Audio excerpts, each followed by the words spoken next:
Let's talk about one of the best up-and-coming players of the 2023 season, because this player's story is downright shocking. A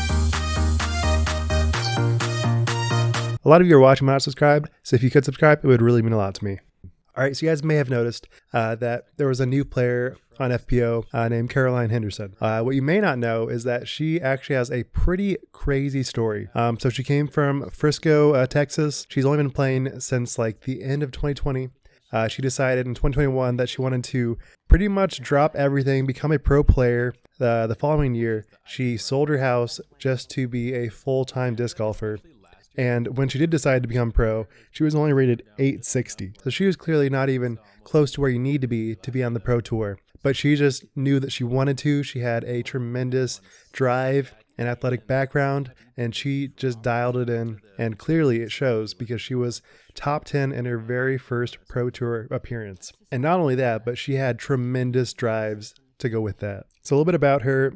She's sponsored by Hooligan Disc, Legit Disc Golf, and a couple of smaller brands. But based off a recent interview, she has already stated that she is looking for a bag sponsorship, disc sponsorship. She is definitely open to signing with an Innova or Discraft or MVP.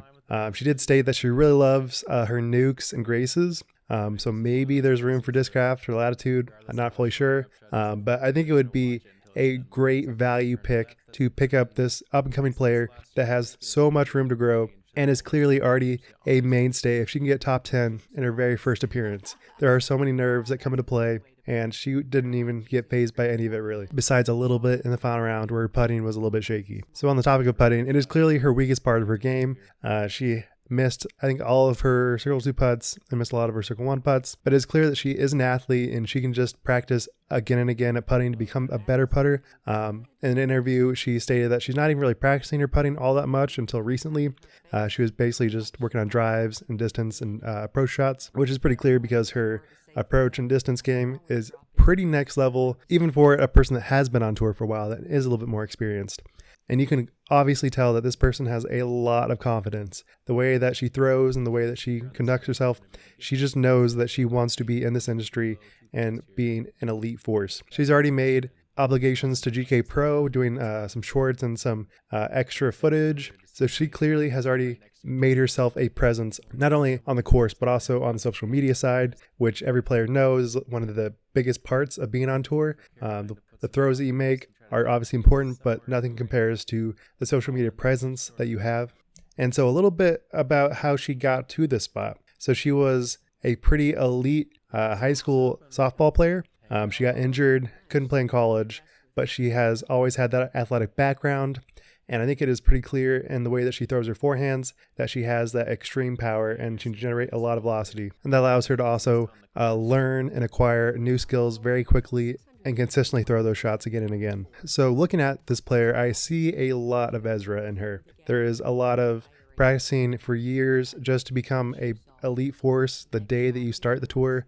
Ezra definitely did that. But just like Ezra, putting is just not there quite yet. And you need to have elite level putting to be anywhere close to top 5 or top 3. So that is definitely something that she has to work on to improve her chances of being on the podium. And an asterisk with LVC is that the top 2 players weren't even there. So she definitely has to make a lot of strides to create more consistency to be anywhere close to an elite level. But looking at her rating, she started at 860 just like a year ago. She's already at 903. She's definitely be rising every tournament that she gets. She will definitely become a much, much higher rated player over time. It is very clear, and I'm very excited to see how it all ends up. I definitely also get vibes of Maria Oliva, just a very interesting player that doesn't have quite the consistency in putting of an elite player, but just has that drive and that focus that you can tell that they're very dialed in and they want to do the very best that they possibly can. So let me know what you guys think. Obviously, this is a brand new player, so we still don't have all that much information, but I'm excited to see how the season ends up. So with that, Wild Runs signing out. Peace.